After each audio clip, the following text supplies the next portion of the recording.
On April 12th, the silence that had hung over Constantinople for centuries was finally broken. As dawn rose over the ancient city, the Ottoman army began a sustained and relentless artillery bombardment that would change the course of history. For the first time, the legendary walls of Constantinople, long considered impregnable, were facing the full force of gunpowder warfare. The opening cannon fire marked a decisive shift in the siege. Until then, the conflict had largely consisted of skirmishes, probing attacks, and psychological pressure. April 12th transformed the siege into a war of endurance, technology, and nerves. The earth trembled as massive cannonballs slammed into stone walls that had defended emperors for over 1,000 years. At the heart of the bombardment stood the Ottoman supergun, a colossal weapon designed to shatter the confidence of defenders as much as their defenses. Its sheer size inspired awe and fear alike. When fired, the cannon released a thunderous roar that echoed across land and sea, sending shockwaves through the city. Entire neighborhoods felt the impact as buildings shook and dust filled the air. Yet, despite its terrifying power, the supergun was deeply flawed. The enormous heat generated by each firing caused the metal to overheat rapidly. Cracks formed in its barrel, forcing long pauses between shots. The cannon could only be fired a few times each day, limiting its tactical effectiveness. What it lacked in reliability, however, it made up for in psychological impact. Residents of Constantinople described the cannon fire as unlike anything they had ever experienced. Each shot felt like an earthquake. Stones dislodged from walls, roofs collapsed, and churches trembled. The sound alone was enough to unsettle even the most disciplined soldiers. Fear spread through the population, not just from the damage caused, but from the realization that the city's ancient defenses were no longer invincible. The Ottomans, aware of the supergun's limitations, did not rely on it alone. A network of smaller but more reliable cannons was deployed along the land walls, firing continuously throughout the day. These guns targeted specific weak points, gradually wearing down the fortifications. The strategy was clear: constant pressure would achieve what brute force alone could not. Each day followed a grim routine. At first light, the bombardment resumed, smoke rose above the walls, and the air filled with the smell of burning powder and shattered stone. Defenders worked tirelessly to repair breaches under cover of darkness, using rubble, wooden beams, and earth to reinforce damaged sections. By morning, the walls stood again, scarred but unbroken.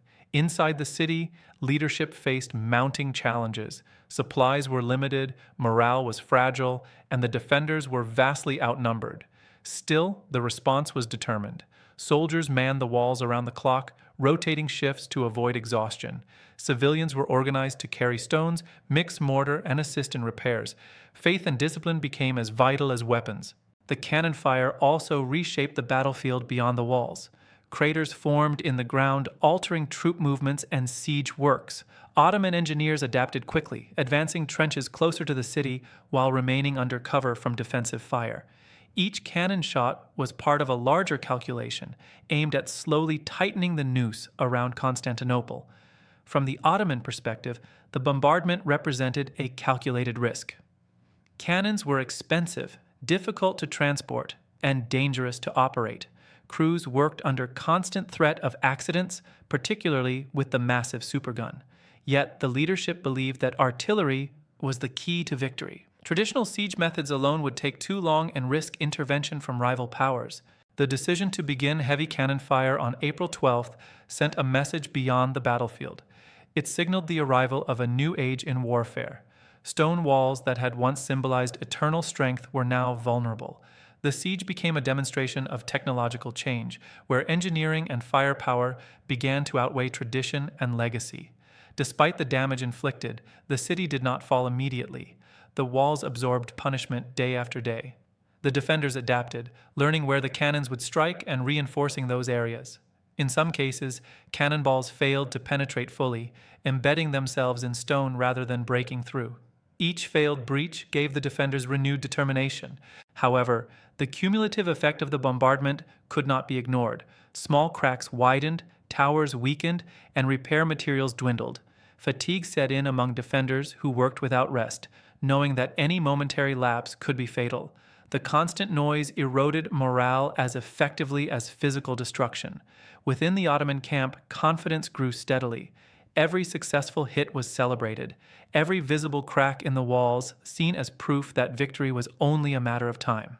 Commanders adjusted their plans daily, studying the damage and refining their targets. Patience became their greatest weapon.